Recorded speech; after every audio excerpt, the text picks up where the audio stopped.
Mi hija gritó con una furia que jamás había visto en sus ojos. «O pagas por la comida o te buscas otro lugar donde vivir». Sus palabras cayeron sobre mí como piedras, cada una más pesada que la anterior. Ahí estaba yo, parada en la cocina de mi propia casa, la casa que construí ladrillo a ladrillo con mi difunto esposo, siendo expulsada por mi propia sangre. Lo que Patricia no sabía, lo que nunca imaginó mientras me señalaba con el dedo como si fuera una extraña, es que durante los últimos 3 años había sido yo quien depositaba religiosamente cada mes 900 pesos en su cuenta bancaria. Yo, la madre que según ella no aportaba nada, era quien mantenía ese techo sobre nuestras cabezas. «Mamá, ya no eres una niña», continuó Patricia con esa voz que había aprendido a usar desde que Miguel llegó a nuestras vidas. «Tienes que entender que aquí todos trabajamos, todos contribuimos. Si quieres quedarte, pagas tu parte como cualquier inquilina». Inquilina. En mi propia casa. Las palabras se clavaron en mi pecho como alfileres oxidados. Pero no lloré. No ahí. No frente a ella, y mucho menos frente a él, que estaba sentado en mi sofá, sonriendo con esa sonrisa de satisfacción que había aprendido a odiar. Miguel asintió desde su lugar, como si fuera el dueño del lugar, como si llevara años construyendo lo que yo había levantado en décadas. «Cecilia, es lo justo», dijo con esa voz melosa que usaba cuando quería sonar razonable. «Patricia tiene razón. Aquí todos aportamos. Todos aportamos. Él, que llevaba 6 meses viviendo en mi casa sin pagar un centavo, sin buscar trabajo, pero eso sí, muy dispuesto a opinar sobre cómo debíamos manejar nuestras finanzas. Beatriz, mi nieta de 16 años, estaba sentada en la escalera, observando toda la escena con esos ojos grandes que había heredado de su abuelo. No dijo nada, pero pude ver cómo apretaba los puños contra sus rodillas. Ella sabía, tal vez no los detalles, pero sabía que algo estaba terriblemente mal en esa escena. «Tienes hasta el fin de mes para decidir», agregó Patricia, cruzándose de brazos. «O pagas 500 pesos mensuales por tu cuarto y tu comida, o buscas otro lugar. No podemos seguir manteniendo a alguien que no contribuye». «Contribuye». La palabra resonó en mis oídos como una campana rota. Si ella supiera que cada peso que había gastado en esa casa durante los últimos 3 años, cada cuenta de luz, cada compra del supermercado, cada peso que creía que llegaba mágicamente a su cuenta, venía de mi pensión, de mis ahorros, de la venta de las joyas que heredé de mi madre. No respondí nada, solo asentí con la cabeza. Recogí mi taza de té que había quedado fría sobre la mesa de la cocina y subí lentamente las escaleras hacia mi habitación. Cada escalón crujía bajo mis pies como si la casa misma estuviera protestando por lo que acababa de suceder entre sus paredes. Detrás de mí, escuché la risa de Miguel y las palabras de Patricia. Ya era hora de que aprendiera cómo funcionan las cosas en el mundo real. Cerré la puerta de mi habitación y me senté en la cama que había compartido con mi esposo durante 30 años. Las cortinas blancas que había cosido yo misma filtraban la luz del atardecer, creando sombras doradas sobre las fotografías familiares que decoraban mi cómoda. Ahí estábamos todos. Patricia de niña, su graduación, su boda, el nacimiento de Beatriz, una vida entera de recuerdos construidos en amor, reducidos ahora a una transacción comercial. Abrí el cajón de mi mesa de noche y saqué la pequeña libreta donde anotaba todos mis gastos. Página tras página de registros meticulosos. Depósito. Patricia, 900 pesos. Supermercado, 1.200 pesos. Louis, 340 pesos. Gas, 180 pesos. 3 años de números que contaban la historia que Patricia nunca se molestó en leer.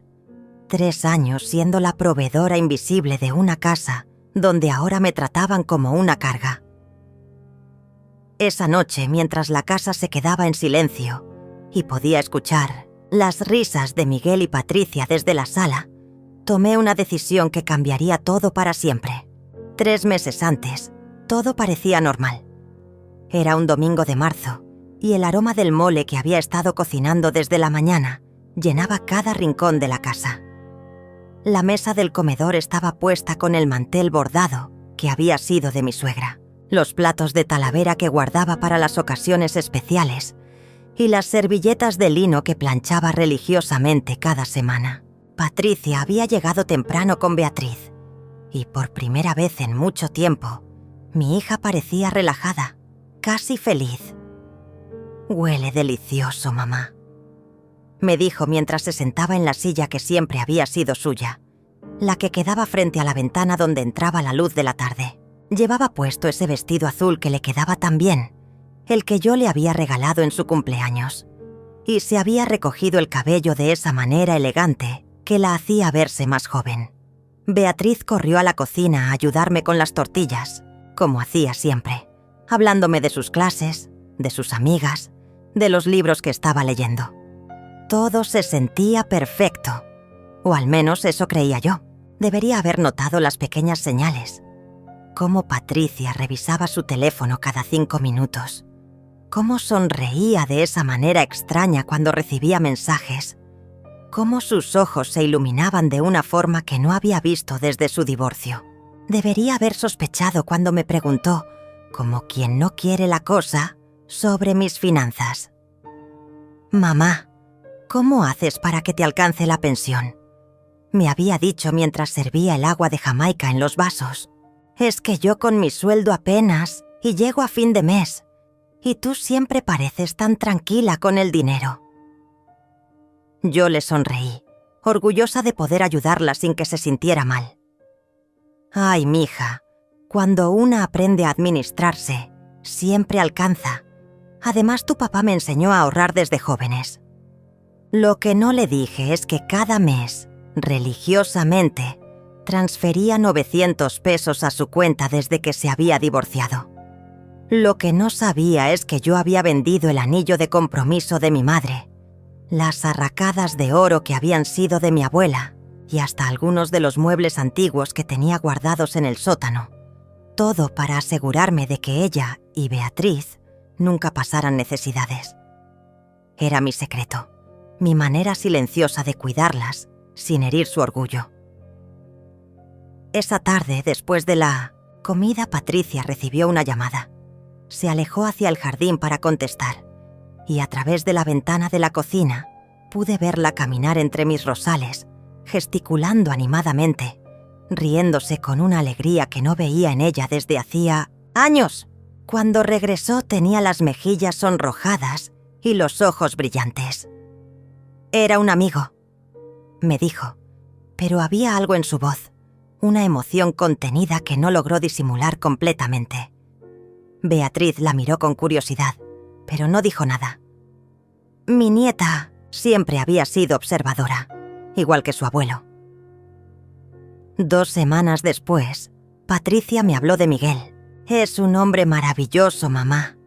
Trabajó en construcción durante años, pero ahora está entre proyectos. Es muy inteligente, muy trabajador». Lo describía como si fuera un premio que había ganado, con esa emoción de adolescente enamorada que contrastaba con sus 42 años. Yo me alegré por ella, de verdad. Después del desastre de su matrimonio, se merecía ser feliz. La primera vez que lo trajo a casa fue un viernes por la tarde. Miguel era un hombre alto, de complexión fuerte, con esas manos ásperas de quien ha trabajado toda la vida. Tenía una sonrisa fácil y sabía exactamente qué decir para caer bien. Me trajo flores, rosas amarillas, y me dijo que Patricia le había hablado mucho de mí. «Doña Cecilia, es un honor conocer a la mujer que crió a una hija tan extraordinaria. Durante la cena fue encantador. Elogió mi comida. Me preguntó sobre la historia de la casa. Se interesó por las fotografías familiares que decoraban las paredes. Incluso jugó dominó con Beatriz después de cenar y la hizo reír con sus bromas. Patricia lo miraba con adoración, como si hubiera encontrado al hombre perfecto.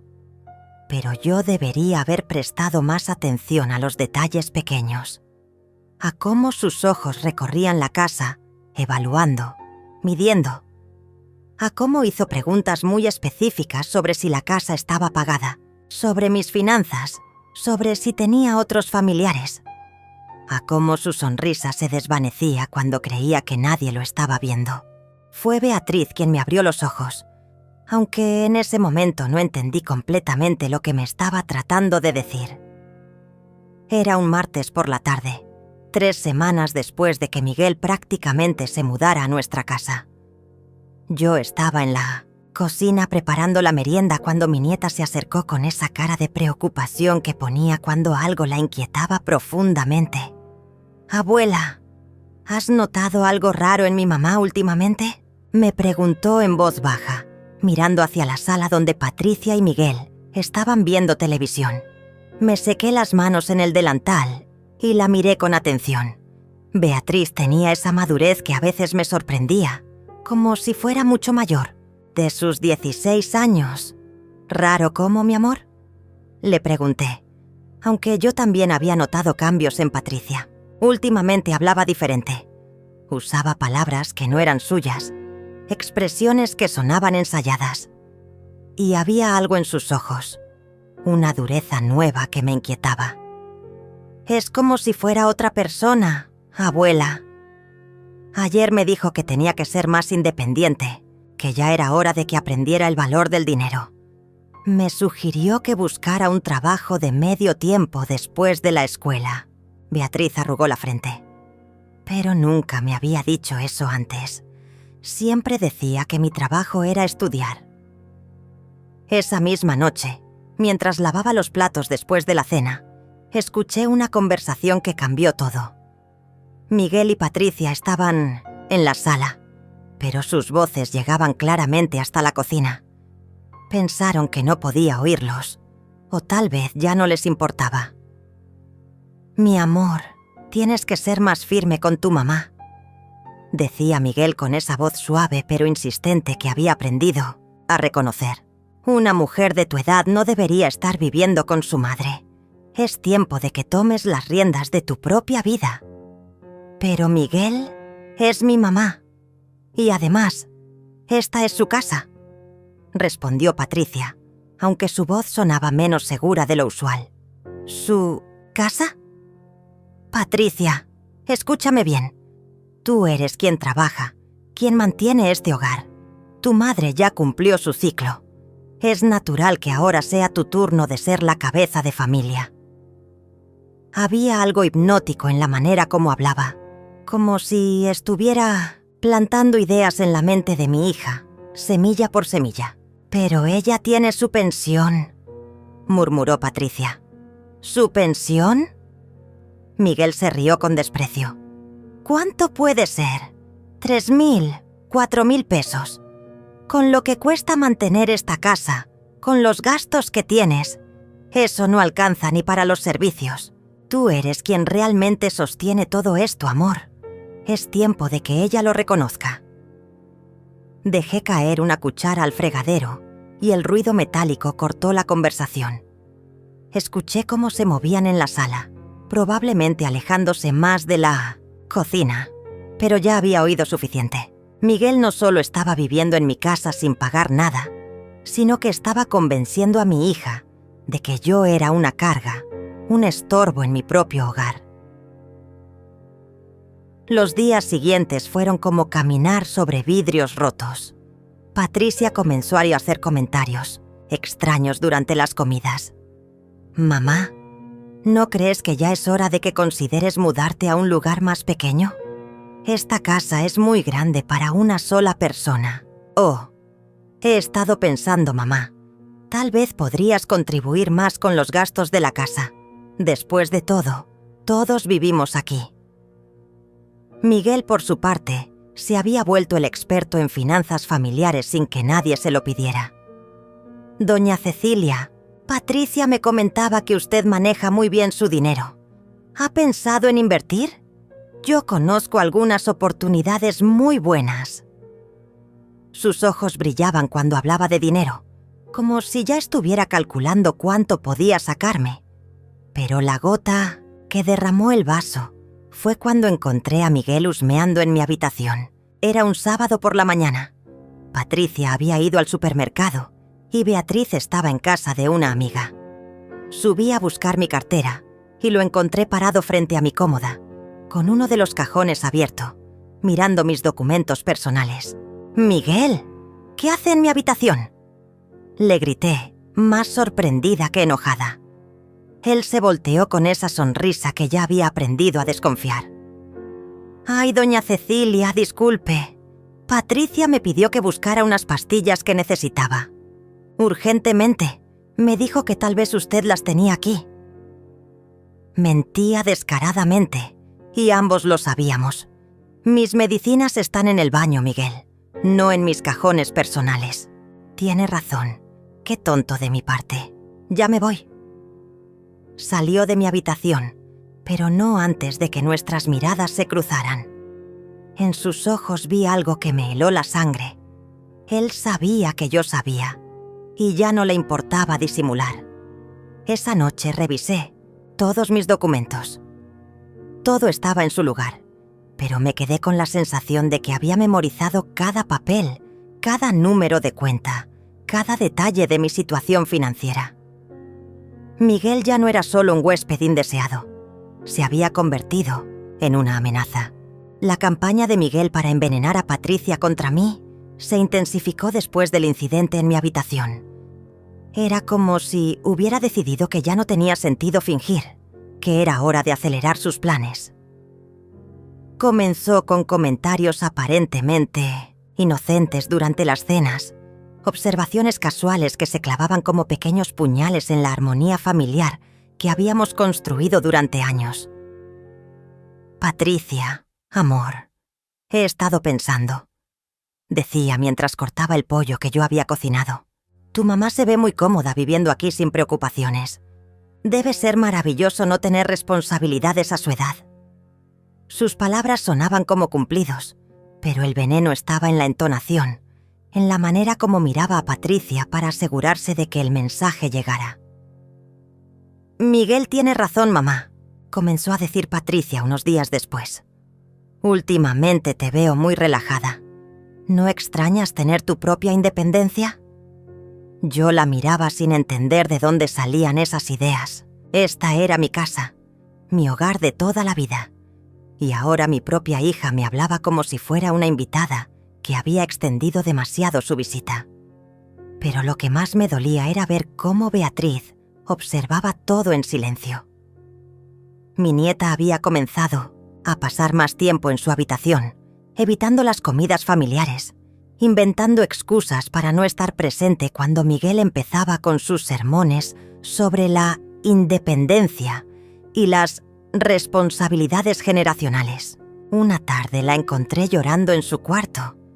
«¿Qué pasa, mi amor?», le pregunté, sentándome en su cama y acariciando su cabello.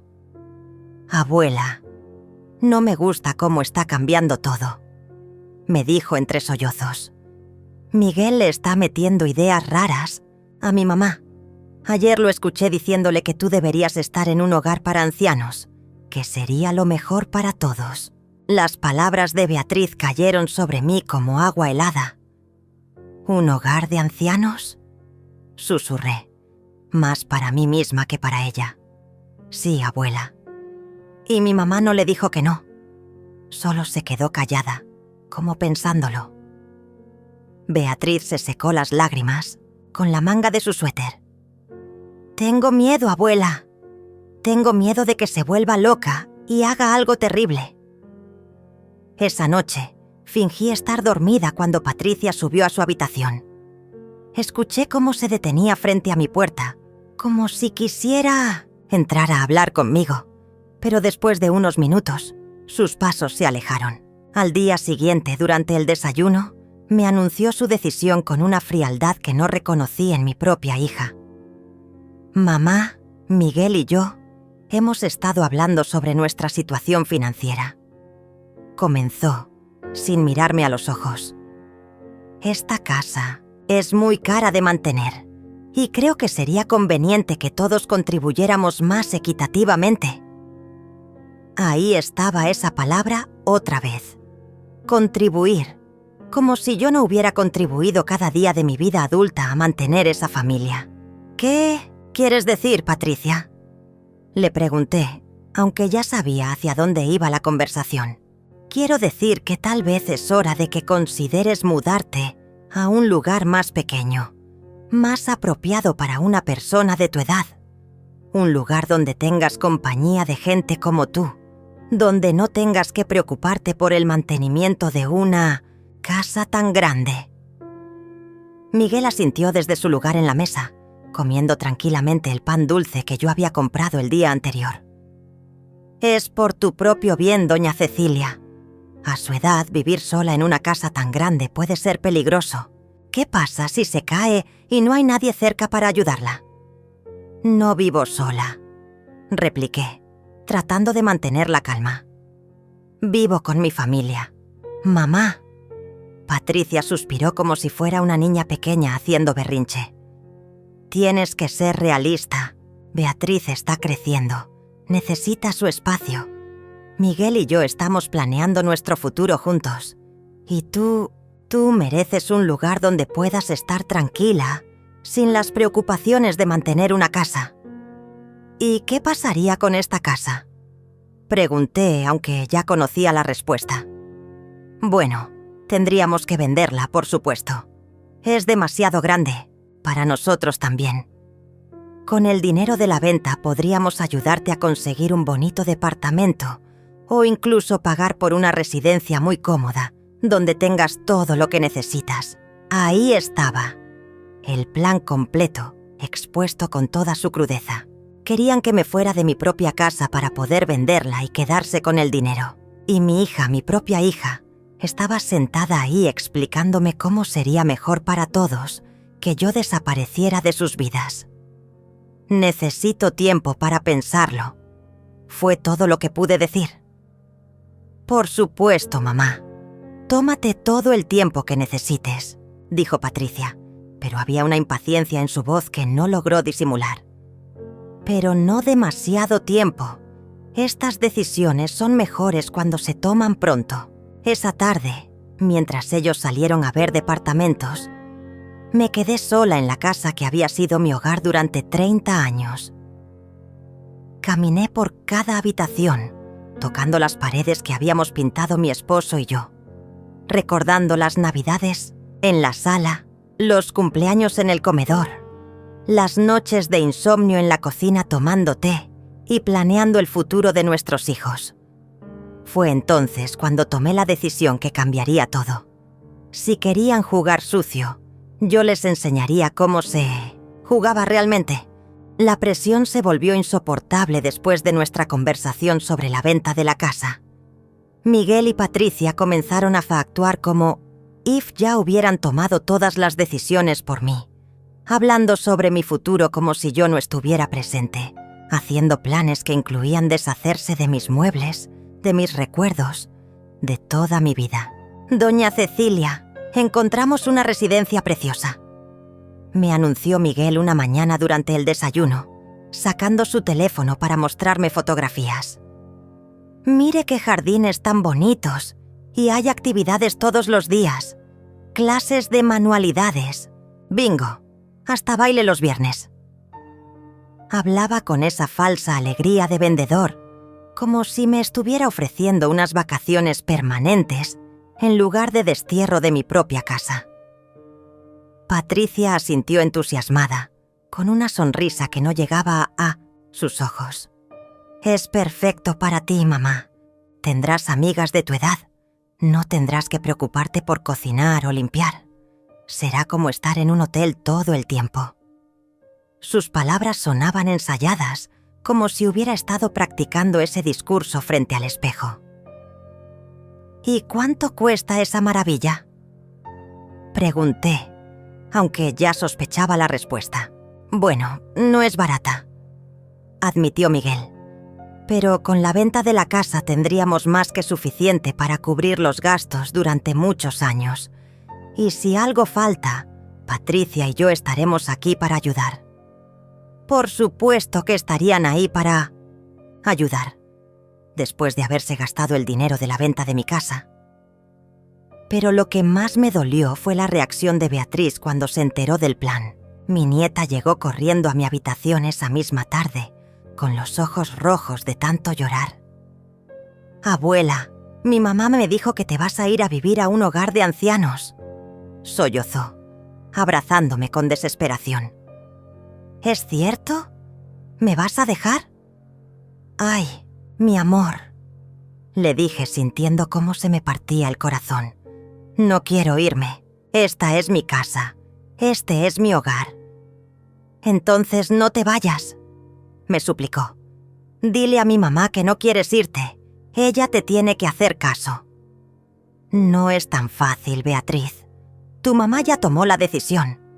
Pero es tu casa. Tú viviste aquí antes que Miguel, antes que yo». Mi nieta tenía razón, pero la razón ya no parecía importar en esa casa. Los días siguientes fueron un calvario constante. Miguel había tomado el control total de la situación y ya ni siquiera fingía ser cortés. Conmigo, se sentaba en mi sillón favorito, el que había sido de mi esposo, y hablaba por teléfono sobre la venta de la casa como si ya fuera suya. Invitó a un agente inmobiliario sin consultarme y tuvieron el descaro de hacer el recorrido mientras yo estaba en la cocina. «La casa está en excelentes condiciones», escuché que decía el agente. «Con algunas remodelaciones menores, podríamos obtener un precio muy bueno en el mercado actual. Sí, bueno, mi suegra es muy cuidadosa con sus cosas», respondió Miguel con esa voz de propietario que me hacía hervir la sangre. «Mantuvo todo impecable durante años».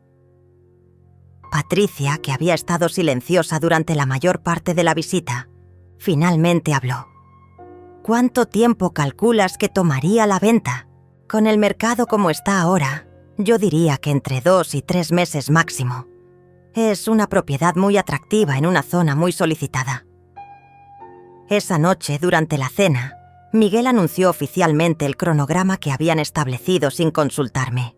«Doña Cecilia, hemos decidido que sería mejor actuar rápido.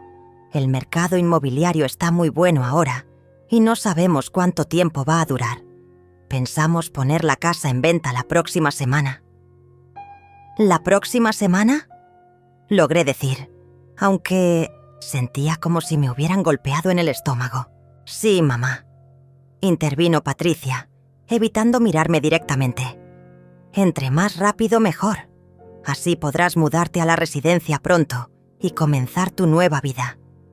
«¿Y qué pasa conmigo mientras tanto? ¿Dónde se supone que voy a vivir durante esos 2 o 3 meses?» Miguel y Patricia intercambiaron una mirada, como si hubieran estado esperando esa pregunta. «Bueno, pensamos que podrías quedarte aquí hasta que se concrete la venta», dijo Patricia finalmente. «Pero tendrías que contribuir con los gastos de la casa mientras tanto. No sería justo que vivieras gratis mientras nosotros pagamos todo». Ahí estaba otra vez esa palabra maldita, contribuir. La ironía era tan cruel que casi me hizo reír. Ellos, que vivían de mi dinero sin saberlo, me pedían que contribuyera a mantener mi propia casa. «¿Cuánto?», pregunté, porque necesitaba saber hasta dónde llegaba su descaro. «500 pesos mensuales», respondió Miguel sin dudarlo. «Por el cuarto y la comida. Es muy razonable, considerando todo lo que incluye». Esa noche, acostada en mi cama, mirando el techo que había visto miles de veces durante 30 años, tomé la decisión más difícil de mi vida. No iba a permitir que me echaran de mi propia casa como a un perro viejo. No iba a dejar que se aprovecharan de mí un día más. Era hora de que supieran quién realmente había estado manteniendo esa familia durante los últimos 3 años. Era hora de que Miguel y Patricia conocieran a la verdadera Cecilia. El ultimátum llegó un martes por la noche, después de una cena tensa, donde el silencio se había vuelto más elocuente que cualquier palabra. Miguel había estado especialmente agresivo durante toda la semana, actuando como si ya fuera él, dueño de la casa, reorganizando mis cosas sin permiso, invitando a sus amigos a beber cerveza en mi sala, tratándome como si fuera una empleada doméstica en mi propio hogar. «Cecilia, necesitamos hablar», me dijo Patricia esa noche, con esa voz oficial que había adoptado desde que Miguel le lavó el cerebro. Estábamos en la sala, él sentado en el sillón de mi difunto esposo, ella de pie junto a la ventana, y yo en el sofá que había comprado cuando Patricia era apenas una niña. «Ya hablamos con el agente inmobiliario otra vez», continuó, sin mirarme a los ojos. «Dice que si ponemos la casa en el mercado esta semana, podríamos tener ofertas antes de fin de mes. El mercado está muy activo». Miguel asintió, como si fuera su decisión también. «Es una excelente oportunidad, doña Cecilia. No podemos desperdiciarla». «Y sobre tu situación», agregó Patricia, finalmente volteando a mirarme.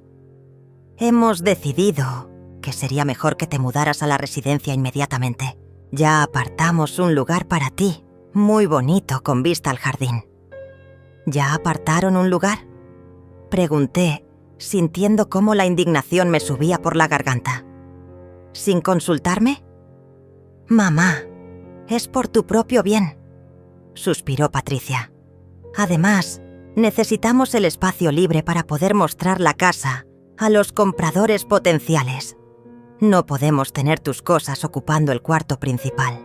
«¿El cuarto principal?», repetí lentamente. «¿Te refieres a mi habitación? ¿La que compartí con tu padre durante 30 años? Bueno, técnicamente es el cuarto más grande de la casa», intervino Miguel con esa sonrisa condescendiente que ya detestaba. «Los compradores van a querer verlo vacío para poder imaginarse viviendo ahí». Fue en ese momento cuando algo se rompió dentro de mí. Ver a este extraño hablando de mi habitación, de mi cama, del lugar donde había criado a mis hijos, donde había llorado a mi esposo, donde había vivido los momentos más importantes de mi vida, como si fuera una mercancía que se podía mover y reorganizar a su conveniencia. «¿Y si me niego?», pregunté, sorprendiéndolos a ambos con la firmeza de mi voz. Patricia y Miguel intercambiaron una de esas miradas cómplices que habían perfeccionado durante los últimos meses. «Mamá, no seas difícil», dijo Patricia con impaciencia. «Ya tomamos la decisión. Es lo mejor para todos». «Para todos menos para mí. Deja de ser tan egoísta», explotó Patricia, y en ese momento vi a Miguel sonreír ligeramente, satisfecho de haber conseguido exactamente la reacción que buscaba. «Siempre se trata de ti, siempre de lo que tú quieres. ¿Qué hay de lo que yo quiero? ¿Qué hay de mi felicidad? ¿Qué hay de mi futuro con Miguel?». «¿Tu futuro con Miguel?», repetí, mirando a este hombre que había llegado a destruir mi familia en menos de 6 meses. «El futuro que están construyendo con el dinero de la venta de mi casa. Es hora de que entiendas tu lugar en esta familia», gritó Patricia, y esas palabras resonaron en la sala como un bofetón. «Ya no eres la cabeza de familia. Esa época ya pasó. Ahora soy yo quien toma las decisiones». Miguel se levantó del sillón y puso su mano en el hombro de Patricia, como apoyándola. «Tu hija tiene razón, Cecilia. Es natural que las generaciones cambien de lugar. Patricia es una mujer adulta, independiente, que puede tomar sus propias decisiones sobre su vida y la vida de su familia». «¿Su familia?». Miré a Patricia directamente a los ojos. «¿Desde cuándo yo dejé de ser parte de tu familia?». «Mamá, no dramatices». Patricia se pasó las manos por el cabello, frustrada. «Sigues siendo mi madre, Eso nunca va a cambiar. Pero ya no puedes vivir como si fueras la dueña de todo. Como si todos tuviéramos que consultar contigo cada decisión. Soy la dueña de esta casa, Patricia. Eso no es una opinión, es un hecho legal. ¡Por ahora!, gritó. Y ahí estaba la verdad desnuda, cruda, sin adornos. Por ahora eres la dueña, pero eso va a cambiar. ¿Me estás amenazando? Miguel intervino antes de que Patricia pudiera responder. Nadie está amenazando a nadie, doña Cecilia. Solo estamos siendo realistas sobre la situación. Usted está envejeciendo. Necesita cuidados que nosotros no podemos proporcionarle aquí. En la residencia tendrá atención médica las 24 horas, actividades apropiadas para su edad, compañía de personas que entienden lo que está pasando. ¿Lo que está pasando?, pregunté. ¿Qué es exactamente lo que está pasando? Que ya no puedes cuidarte sola, explotó Patricia otra vez. Que necesitas ayuda, que no es sano que una mujer de tu edad viva sola en una casa tan grande. No, vivo sola, vivo contigo. Eso se va a acabar. Patricia me señaló con el dedo, como si fuera una niña regañada. Miguel y yo vamos a empezar nuestra propia familia. Vamos a tener hijos. No podemos tener una anciana viviendo con nosotros. El silencio que siguió a esas palabras fue ensordecedor. Incluso Miguel pareció sorprendido por la crueldad de lo que Patricia había dicho. Beatriz, que había estado escuchando desde la escalera, comenzó a llorar audiblemente. «Una anciana», repetí suavemente. «Así es como me ves ahora». Patricia se dio cuenta inmediatamente de lo que había dicho, pero era demasiado tarde para retractarse. «Mamá, yo no quise decir...» «Sí quisiste decir», la interrumpí, levantándome del sofá con una dignidad que no sabía que aún tenía. «Y está bien, ahora sé exactamente lo que piensas de mí». Caminé hacia las escaleras, donde Beatriz me esperaba con los brazos abiertos. «Abuela», sollozó, «no les hagas caso, yo te quiero aquí». «Lo sé, mi amor», le dije abrazándola fuerte. «Yo también te quiero». Esa noche, acostada en mi cama, mirando las fotografías de mi esposo en la mesa de noche, supe que había llegado el momento de actuar. Era hora de que Patricia y Miguel descubrieran quién había estado realmente manteniendo esa casa durante los últimos 3 años. Era hora de mostrarles lo que pasaba cuando mordían la mano que los alimentaba. Al día siguiente, mientras Patricia y Miguel salieron a ver más residencias para ancianos donde desterrarme, comencé mi plan en silencio. No era momento de gritos ni confrontaciones. Era hora de actuar con la frialdad calculada que había aprendido de mi esposo cuando manejaba los negocios. Él siempre decía que la venganza se servía mejor cuando el enemigo no se daba cuenta de que estaba siendo derrotado, hasta que ya era demasiado tarde. Lo primero que hice fue ir al banco. Me vestí con mi mejor traje azul marino, el que usaba para las ocasiones importantes. Me peiné cuidadosamente y caminé las 4 cuadras hasta la sucursal, donde había manejado mis finanzas durante más de 20 años. La señora Martínez, la gerente que me conocía desde siempre, me recibió con su sonrisa habitual. «Doña Cecilia, qué gusto verla. ¿En qué la puedo ayudar? Necesito cancelar una transferencia automática», le dije con la voz más serena que pude reunir. «Son 900 pesos que deposito mensualmente en la cuenta de mi hija». «Por supuesto, déjeme revisar su cuenta». La señora Martínez tecleó en su computadora y después me miró con curiosidad. «Veo que ha estado haciendo esta transferencia durante 3 años. ¿Estás segura de que quiere cancelarla?» «Completamente segura». «¿Y desde cuándo quiere que tome efecto la cancelación?» «Desde ahora mismo». También le pedí que me imprimiera todos los comprobantes de las transferencias que había hecho durante los últimos 3 años. Página tras página de evidencia que mostraba cómo había sido yo quien había mantenido esa casa, quien había pagado los gastos, quien había sido la verdadera proveedora mientras me trataban como una carga. Mi siguiente parada fue el despacho del licenciado Silva, el abogado que había manejado los asuntos legales de mi familia desde que mi esposo murió. Don Roberto Silva era un hombre mayor, de esos que inspiraban confianza desde el momento en que hablaban. «Doña Cecilia, siempre es un placer verla. ¿Qué la trae por aquí?» Le expliqué toda la situación. Cómo Miguel había llegado a manipular a Patricia, cómo me querían echar de mi propia casa, cómo planeaban venderla y quedarse con el dinero. Don Roberto escuchó sin interrumpir, tomando notas ocasionales, frunciendo el ceño cuando le conté sobre las amenazas y los ultimátums. Entiendo su preocupación, doña Cecilia, y tiene razón en estar molesta. Pero dígame, ¿la casa está a su nombre? Completamente.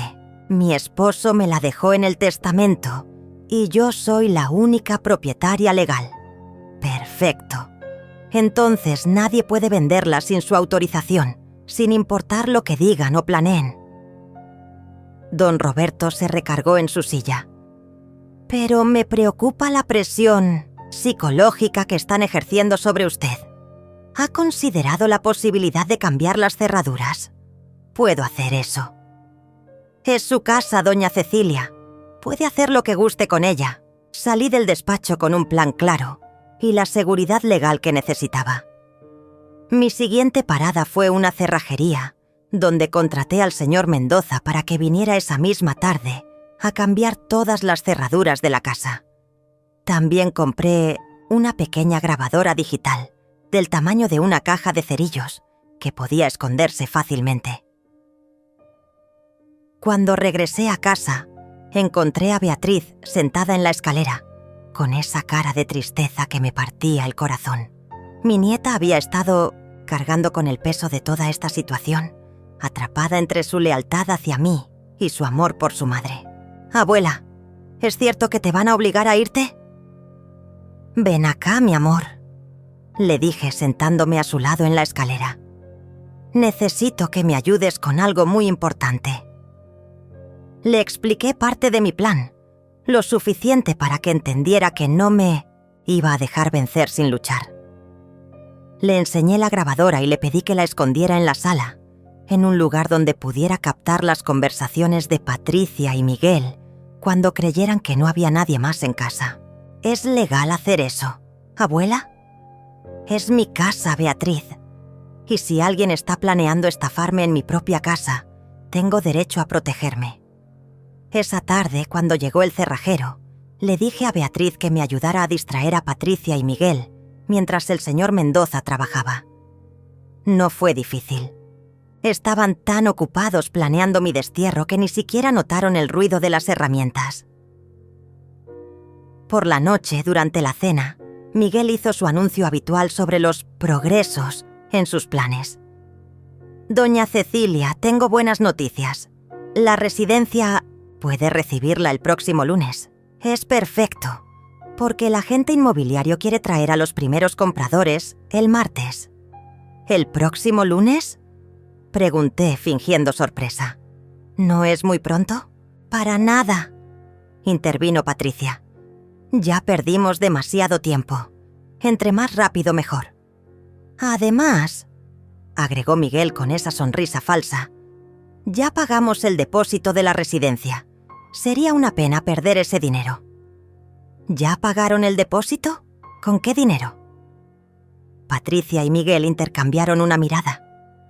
«Bueno, tuvimos que usar nuestros ahorros», mintió Patricia. «Pero no te preocupes, cuando vendamos la casa, recuperaremos todo». Esa noche, fingí estar dormida cuando escuché que bajaban a la sala. Activé discretamente la grabadora que Beatriz había escondido detrás del televisor y esperé. No tuve que esperar mucho. «¿Crees que sospeche algo?», escuché la voz de Patricia. «Para nada», respondió Miguel. «Está tan asustada que va a hacer todo lo que le digamos. El lunes estará fuera de aquí y para el martes ya tendremos la casa en el mercado. ¿Y si se resiste? No se va a resistir. Ya está vencida. Además, una vez que esté en la residencia, será mucho más fácil convencerla de que firme los papeles de la venta. ¿Estás seguro de que esto va a funcionar? Patricia, amor, confía en mí. En 3 meses vamos a ser los dueños de una casa que vale más de 2 millones de pesos. Y lo mejor de todo es que ella misma nos va a ayudar a conseguirlo. Apagué la grabadora y sonreí en la oscuridad. Acababan de confesar su plan completo y yo tenía cada palabra grabada. Ahora solo faltaba el gran final. El lunes llegó como una tormenta anunciada. Miguel y Patricia habían pasado el fin de semana organizando mi mudanza, como si fuera una operación militar. Habían empacado mis cosas personales en cajas, habían llamado a la residencia para confirmar mi llegada e incluso habían contratado una camioneta para transportar mis pertenencias. Todo sin consultarme, como si yo fuera una pieza de mobiliario que se podía mover a voluntad. «Mamá, la camioneta llega a las 10», me anunció Patricia durante el desayuno, evitando mirarme directamente. «Ya tienes todo empacado, solo faltan algunas cosas del baño». Miguel estaba sentado en la mesa, revisando unos papeles con aire de satisfacción. «Doña Cecilia, también trajimos los documentos que necesita firmar para facilitarnos la venta de la casa. Son solo formalidades, pero el notario dice que es mejor tenerlas listas desde ahora». «¿Qué tipo de documentos?», pregunté, aunque ya sabía perfectamente de qué se trataba.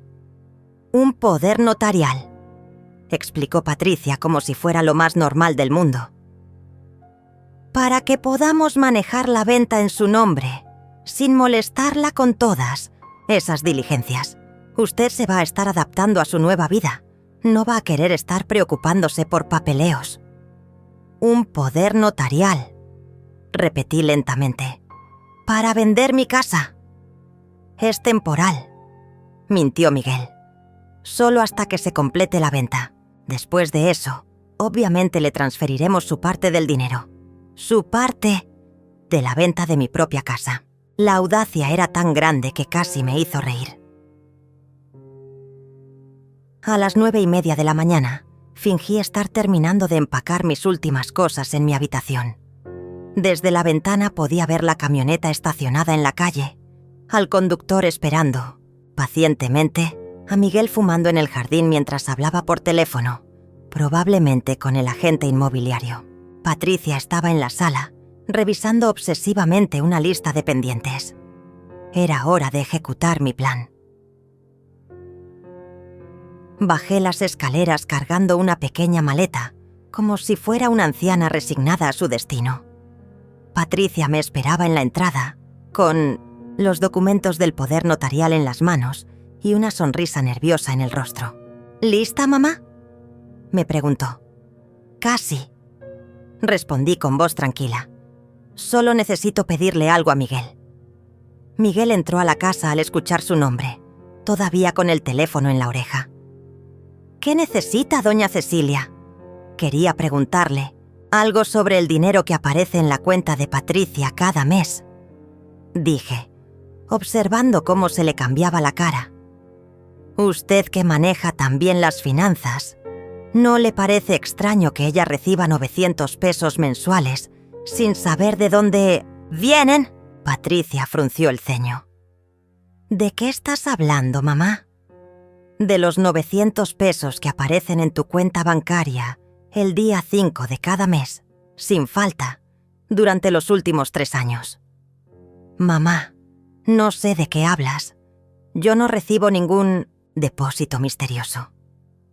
Saqué de mi bolsa los comprobantes que había impreso en el banco, todos los papeles que mostraban las transferencias mensuales, y los puse sobre la mesa del comedor. «¿Estás segura, Patricia?». Mi hija se acercó a revisar los documentos y pude ver cómo su rostro se iba transformando mientras leía. Cada página era una bofetada de realidad, transferencia tras transferencia, mes tras mes, año tras año, todas originadas desde mi cuenta bancaria hacia la suya. ¿Qué es esto?, balbuceó Patricia. Es la prueba de que durante los últimos 3 años he sido yo quien ha estado manteniendo esta casa. Cada peso que creías que llegaba mágicamente a tu cuenta, cada peso que te permitía pagar la luz, el gas, la comida, venía de mi pensión, de mis ahorros. Miguel se acercó a ver los documentos y pude ver cómo la sangre se le iba del rostro. Esto debe ser un error. No es un error, Miguel. Y si revisas la fecha de la última transferencia, verás que fue cancelada el viernes pasado. Patricia alzó la vista de los papeles, con los ojos llenos de lágrimas. Mamá, ¿por qué nunca me dijiste? Porque no quería lastimar tu orgullo, porque quería ayudarte sin que te sintieras mal por aceptar mi ayuda, porque pensé que era lo que hacen las madres, cuidar a sus hijos en silencio. Pero entonces todo este tiempo, Patricia miraba alternadamente los documentos y mi cara, como si estuviera tratando de reordenar todo lo que creía saber sobre nuestra situación financiera. Todo este tiempo, tú has estado viviendo de mi dinero, en mi casa, mientras planeabas echarme como si fuera una carga. Terminé la frase por ella. Miguel intentó recuperarse. Bueno, esto no cambia nada. Usted sigue necesitando cuidados. Sigue siendo peligroso que viva sola en una casa tan grande. Tienes razón, Miguel, dije con una sonrisa que los heló a ambos.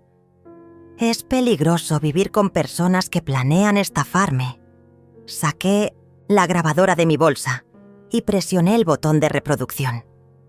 Sus propias voces llenaron la sala. La conversación del sábado por la noche, donde confesaban su plan completo, donde hablaban de engañarme para firmar papeles, donde se felicitaban por ser tan inteligentes. El silencio que siguió fue ensordecedor. Patricia se dejó caer en el sofá, con la cara entre las manos. Miguel retrocedió hacia la puerta, como si estuviera calculando la mejor ruta de escape. Y ahora, dije sacando las llaves nuevas de mi bolsa, creo que es hora de que sepan quién realmente va a mudarse de esta casa. Patricia alzó la vista, confundida. ¿Mamá? Miguel, dije mirando directamente a ese hombre que había llegado a destruir mi familia. Tienes exactamente 10 minutos para sacar tus cosas de mi casa. Las cerraduras fueron cambiadas ayer, y estas son las únicas llaves que existen. ¿Qué? Miguel miró las llaves en mi mano como si fueran una serpiente venenosa. 10 minutos, Miguel. Y después de eso, si sigues en mi propiedad, voy a llamar a la policía por invasión de propiedad privada. La transformación de Miguel fue instantánea. El hombre encantador desapareció, reemplazado por su verdadera naturaleza. No puedes hacer esto. Yo vivo aquí. Tengo derechos. No tienes ningún derecho en mi casa, Miguel. Nunca pagaste renta. Nunca firmaste un contrato. Nunca fuiste más que un huésped que abusó de mi hospitalidad. ¡Patricia!, gritó volteándose hacia mi hija. Di algo. No puedes permitir que me haga esto. Pero Patricia seguía mirando los comprobantes bancarios, como si finalmente estuviera entendiendo la magnitud de lo que habían estado a punto de hacer. 9 minutos, Miguel, dije mirando mi reloj. Y por primera vez en meses, tuve el control total de mi propia casa. Miguel subió las escaleras como un huracán, gritando amenazas que ya no me asustaban. Esto no se va a quedar así, vieja loca. Te voy a demandar. Te voy a quitar esta casa de todas maneras.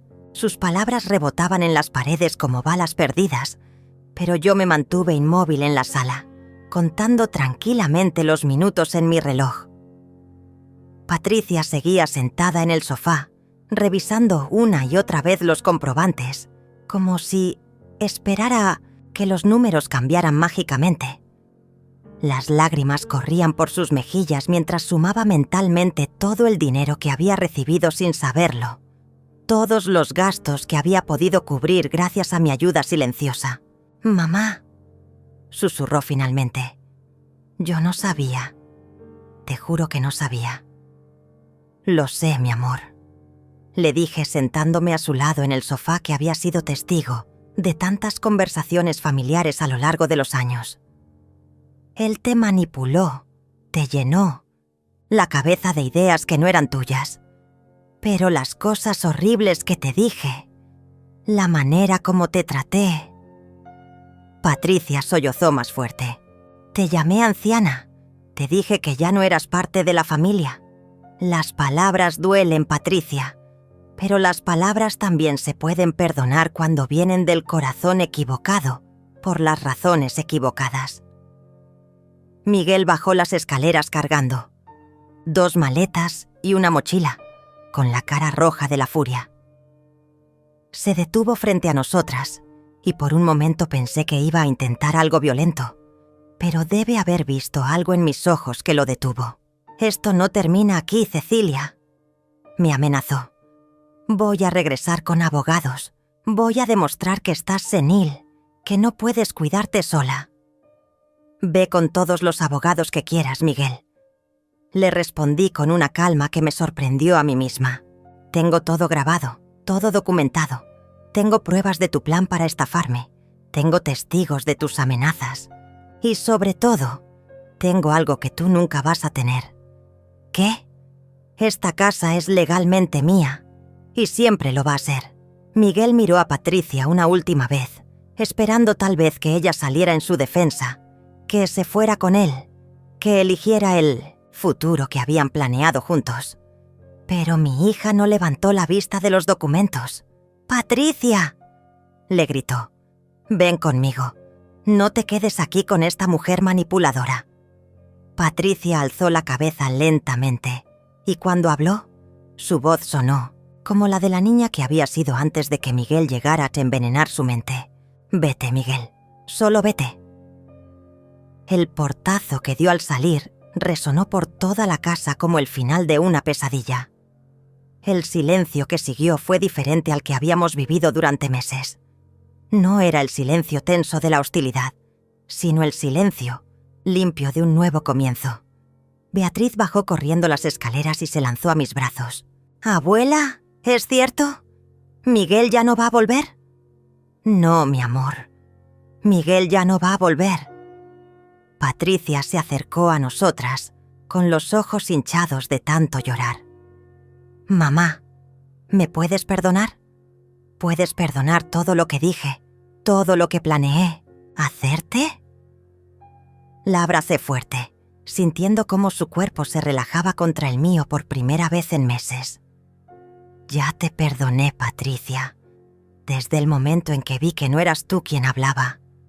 ¿Cómo pudiste mantener la calma durante todo este tiempo? ¿Cómo pudiste planear todo esto sin volverse loca? Porque tu padre me enseñó que la paciencia y la estrategia siempre vencen a la impulsividad y la codicia. Y porque sabía que en el fondo mi hija seguía ahí, solo estaba perdida». Esa tarde, mientras Patricia llamaba al banco para entender completamente la situación financiera, y Beatriz preparaba té en la cocina como en los viejos tiempos, yo me senté en mi sillón favorito y miré alrededor de mi sala. Todo estaba exactamente como debía estar. Mis fotografías en su lugar, mis plantas junto a la ventana, mis libros en el estante que había construido mi esposo.